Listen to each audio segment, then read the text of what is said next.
Pemirsa, pemerintah Arab Saudi memecat ribuan imam dari kegiatan masjid karena menyebarkan paham radikal, terorisme, dan juga propaganda kebencian. Hal tersebut diungkapkan Menteri Luar Negeri Arab Saudi, Adel Al-Jubair, saat mendampingi Raja Salman bin Abdul Aziz melawat ke Moskow, Rusia.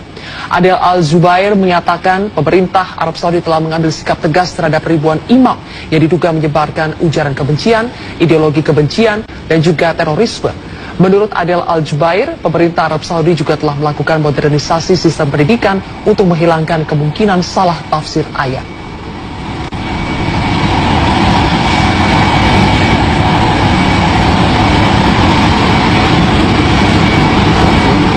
Haleluya, haleluya. Assalamualaikum warahmatullahi wabarakatuh. Salam Aki. Aku kabarkan Injil keselamatan. Bapak Ibu dari Tuhan, ketemu lagi dengan saya Evangelis Avraham Effendi Usman. Bagaimana kabar saudara semuanya?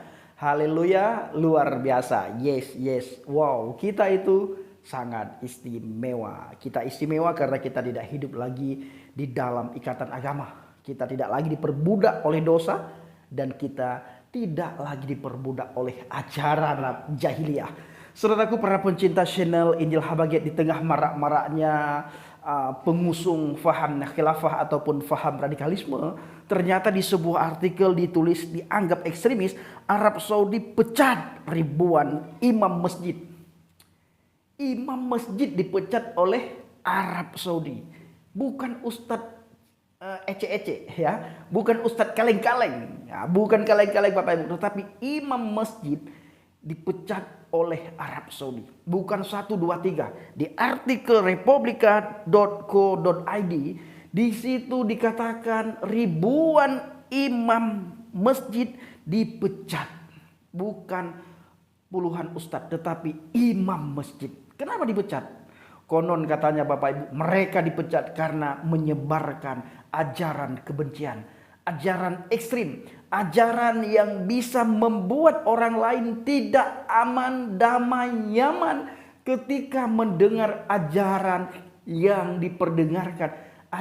diperdengarkan oleh imam masjid tersebut. Sehingga mau tidak mau pihak Arab Saudi mengambil langkah cepat.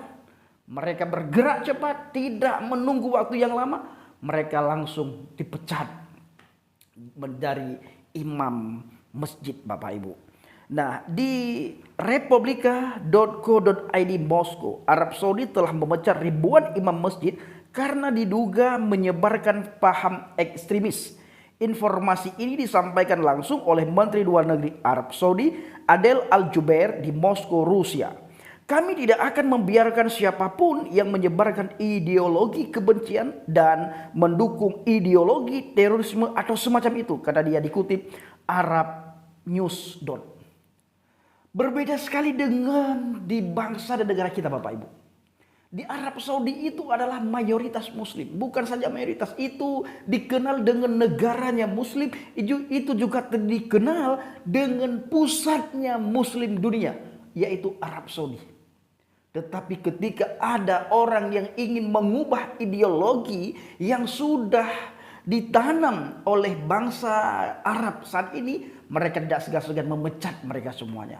Ajaran ekstrim, ideologi khilafah, ideologi tahrir, semuanya di bumi hanguskan. Tidak dikasih tempat sejengkal pun untuk mereka bertumbuh di Arab Saudi. Makanya Bapak Ibu, ketika beberapa tahun yang lalu Imam besar Habib Rizik Syihab ketika berada di Arab Saudi, beliau juga tidak berani mengajak masyarakat Arab Saudi untuk menegakkan ajaran atau menegakkan faham khilafah di sana. Kenapa? Karena di sana itu anti dengan faham khilafah, anti dengan faham radikalisme.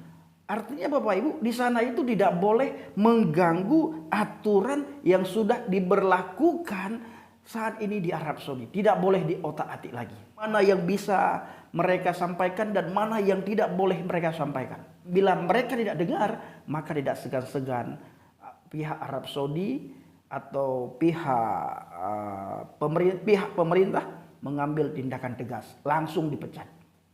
Ya, siapapun yang membawa faham khilafah, HTI, juga sebangsa itu Bapak Ibu langsung dipecat, diusir dari Arab Saudi. Nah, berbeda dengan bangsa dan negara kita. Ya, berbeda sekali Bapak Ibu. Terang-terangan mereka mengusung faham khilafah dan mereka terang-terangan konferensi pers untuk mengajak masyarakat supaya masyarakat menerima faham khilafah. Karena faham khilafah ini adalah faham yang datang langsung dari Tuhan katanya. Nah, saudara juga sudah mendengar bagaimana perempuan di Afghanistan mereka sangat tersiksa sekali ketika faham khilafah ditegakkan di Afghanistan. Ya, perempuan ketika keluar rumah tidak pakai cadar itu ditangkap, disiksa, disayat-sayat. Tidak pakai jilbab, disayat-sayat, disiksa. Bahkan tidak segan-segan mereka untuk menembak perempuan-perempuan yang tidak mematuhi aturan hukum yang sudah mereka sodorkan, yang sudah mereka tetapkan, yaitu faham khilafah yang dinamakan dengan Taliban. Namanya macam-macam Bapak Ibu, tetapi fahamnya sama. Ya, dalamnya itu sama, luarnya beda-beda, tetapi dalamnya itu sama. Mereka ingin menegakkan faham khilafah. Maka Arab Saudi sebelum faham khilafah ditegakkan, orang yang ingin mengusung faham khilafah, tercium saja orang yang ingin mengusung faham khilafah, bahkan ketika mereka khutbah terlalu ekstrim, langsung dipecat. Bahkan ada yang ditangkap, saudaraku. Nah, pendekatan kami terhadap masalah ini sangat ketat. Kami memodernisasi sistem pendidikan kami untuk mengesampingkan kemungkinan salah tafsir teks, tambah Al-Jubair. Al-Jubair menuturkan Riyadh akan bekerja sama dengan Moskow dalam perang melawan terorisme. Banyak militan dari kedua negara tersebut yang kini ikut berperang melawan ISIS. Mereka menimbulkan ancaman bagi negara kita dan negara-negara lain dimanapun asalnya. Jadi kita memiliki minat yang kuat dalam kerjasama ini katanya. Jadi mereka kerjasama untuk memberantas orang-orang yang mengusung faham khilafah. Arab Saudi, ya, negara Islam, pusatnya Islam. Nah, itu mereka saja tidak mau memakai faham khilafah. Nah, siapapun yang ajarannya ekstrim, yang pidatonya ekstrim, yang khotbahnya menyinggung agama lain, yang khotbahnya menyinggung ras, langsung diusir, ditangkap. Ya, dipecat dari khotbah. Dipecat dari khotbah Bapak Ibu. Nah, ini yang dipecat ini bukan orang sembarangan. Bukan ustadz kemarin lahir, bukan ustadz kaleng-kaleng, tetapi imam masjid. Ya, imam masjid mereka pecat. Kenapa? Karena di saat khotbah, pidato, ceramah terlalu ekstrim ataupun membawa faham khilafah, langsung dipecat dari imam masjid. Mereka menimbulkan ancaman bagi negara kita dan negara-negara lain dimanapun asalnya. Jadi kita memiliki minat yang kuat dalam kerjasama ini katanya. Nah, dia juga masih menuduh Qatar membiayai aksi terorisme dan upaya untuk campur tangan dalam urusan dalam negeri atau negara lain. Kami mengharapkan tuntutan yang harus dipenuhi Qatar, kata dia. Kami yakin ada beberapa prinsip yang harus dipatuhi oleh semua negara. Katakan tidak terhadap terorisme, pendanaan terorisme, ekstremisme, dan propaganda kebencian, serta upaya untuk mengganggu urusan dalam negeri negara-negara lain, ujar Al-Jubair. Nah, saudaraku, para pencinta channel Injil Habagai, ini mereka sudah menegaskan, sudah memberikan warning, tidak boleh main-main terhadap orang-orang yang mengusung faham khilafah. Maka kita juga mengharapkan pemerintah dari pusat sampai ke pelosok-pelosok supaya menindak tegas orang-orang yang membawa faham khilafah. Dari agama apapun, dari ras suku apapun, dari daerah manapun. Kalau dia membawa faham khilafah, tangkap. Jangan dibiarkan. Seperti terjadi beberapa hari yang lalu di daerah Jawa Tengah. Terang-terangan mereka. Sampai masyarakat itu resah terhadap kegiatan yang dilakukan oleh mereka. Nah, kita mendengar saat ini Bapak Ibu pihak yang berwajib lagi mengambil langkah-langkah untuk menangkap mereka. Kita dukung dalam doa supaya orang-orang yang membawa ajaran ekstrim, siapapun dia dari agama manapun, baik pendeta, ustadz, Dan siapapun kalau ajarannya ekstrim, ajarannya membenci satu sama yang lain, tidak berdasarkan apa yang dia anut, tetapi berdasarkan pemikirannya, seperti kata Arab Saudi tadi, itu harus ditindak tegas. Nah, pihak Arab Saudi tadi mengatakan tidak boleh menyalahkan tafsir-tafsir tertentu. Ada ayat yang ekstrim itu tidak boleh ditafsirkan sembarangan. Nah, kira-kira begitu Bapak Ibu. Saya ulangi. Jadi Arab Saudi memberikan warning kepada para pengkhotbah, penceramah, pendakwah, tidak boleh mentafsirkan ayat yang ekstrim. Nah, kira-kira begitu ya. Tidak boleh mentafsirkan ayat yang ekstrim. Maksudnya apa Bang Pendi? Kan ada kadang-kadang ayat yang bunuhlah mereka dimanapun kamu jumpai, perangilah mereka dimanapun kamu jumpai. Orang yang keluar dari agama Islam bunuh dan kasih waktu 3 hari. Kalau dia tidak mau kembali selama 3 hari itu, tidak mau kembali ke agama Islam, maka kamu bunuh dia. Nah, itu ada hadisnya, itu ajaran. Nah, jadi pihak Arab Saudi memberikan warning supaya ayat dan hadis itu tidak boleh ditafsir sembarangan, ya. Tidak boleh ditafsir sembarangan. Jadi mereka ingin mengajak orang atau mengajak para ustadz, mengajak penceramah mereka supaya dilihat teks dan konteksnya. Itu harus dilihat. Jadi tidak boleh ditafsirkan sembarangan. Bila ada orang yang mentafsirkan sembarangan, ya habis dia itu. Ya, habis dia, ditangkap, dimasukkan ke penjara, bahkan dipecat. Tidak boleh lagi ceramah, tidak boleh khutbah, tidak boleh pidato. Di blacklist Bapak Ibu. Ya, di blacklist. Tidak ada tempat di Arab Saudi. Nah, yang lucunya ketika mereka tidak punya tempat di sana, mereka lirik Indonesia. Maka banyak sekali ya keturunan Arab di Indonesia, memang tidak semuanya, sebagian. Itu mereka sangat ekstrim di sini. Mereka saat bawa ayat, mereka bawa hadis, fasih sekali dalam bahasa Arab. Itu mereka jadi pujaan di sini oleh para kadrun. Maka dari itu kita harus lawan mereka Bapak Ibu. Kita lawan. Bagaimana cara kita lawannya Bang Pendi? Kita lawan dengan ajaran yang benar. Ajaran yang sehat. Dengan firman Tuhan. Kita ajarkan takut akan Tuhan. Kalau orang takut akan Tuhan, orang itu tidak akan berani macam-macam. Tidak akan berani melakukan bom bunuh diri. Tidak akan berani melakukan melukai hati orang, melukai perasaan orang. Sangat dia jaga lisannya, sangat dia jaga tulisannya.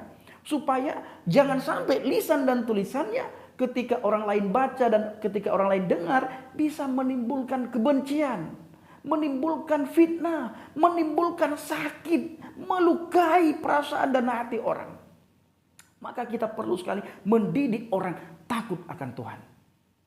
Ajaran kekristenan salah satunya adalah didik anak-anakmu supaya mereka takut akan Tuhan. Dan kita pun harus takut akan Tuhan. Kalau takut akan Tuhan, saya percaya ya, bangsa dan negara kita aman, damai, tentram. Makanya saya selalu Bapak Ibu mengajak teman-teman saya yang tidak seiman, yang tidak seakidah, yang tidak seagama dengan saya, yang belum murtad, saya ajak mereka untuk berpikir kritis, berpikir dengan akal yang sehat, berpikir dengan pikiran yang jernih.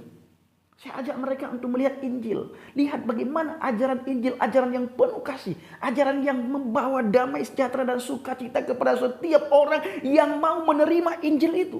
Saya ajak Bapak Ibu. Nah, bagaimana dengan saudara? Saya percaya, saya sangat yakin semua pemirsa penonton channel Injil Habagen melakukan hal yang sama seperti yang saya lakukan. Yaitu membawa kasih. Mengajarkan tentang kasih. Mengajarkan orang tentang takut akan Tuhan. Menceritakan tentang Injil. Menceritakan bagaimana kita mengalami Tuhan. Menceritakan bagaimana baiknya Yesus HaMasiah. Menceritakan kenapa dia datang ke dunia ini dalam wujud manusia. Untuk apa dia dalam wujud manusia. Nah, ini tugas kita Bapak Ibu. Ya, saya sangat yakin juga tidak ada orang di Indonesia ini yang ingin bangsa dan negaranya kacau. Makanya kita harus mendengarkan firman Tuhan, perdengarkan kata-kata yang lembut, yang manis, yang enak didengar, yang sedap didengar. Bukan kita memperdengarkan orang itu punya amarah, punya hasrat menggebu-gebu untuk melawan pemerintah. Itu dilarang dalam Injil, dilarang dalam Alkitab, dilarang dalam ajaran kekristenan. Kalau mereka bagaimana Bang Pendi, kita tidak tahu. Banyak sekali ustadz sebagian ya, itu mengajarkan kebencian. Kita harus lawan. Mengajarkan faham khilafah, kita harus lawan. Mengajarkan faham radikalisme, kita harus lawan. Dul Somad ketika dia mengajarkan faham radikal, ketika dia mengajarkan faham khilafah itu matanya sampai begini-gini Bapak Ibu melotot. Nah, kita harus tunjukkan kepada orang. Seorang pengkhotbah itu penceramah, seorang yang mengambil bagian di panggung ya, khususnya di mimbar, itu harus menunjukkan karakter yang baik, kata-kata yang sopan santun, yang lemah lembut, yang rendah hati. Boleh tegas ketika berbicara tentang iman, supaya orang itu tidak lari dari iman yang sudah dipercayanya. Tetapi tidak boleh juga menakut-nakuti orang dan memberikan iming-iming kepada orang. Contohnya iming-iming apa Bang Pendi? Supaya dia tidak keluar dari imannya, lalu kita memberikan iming-iming. Apa itu Bang Pendi?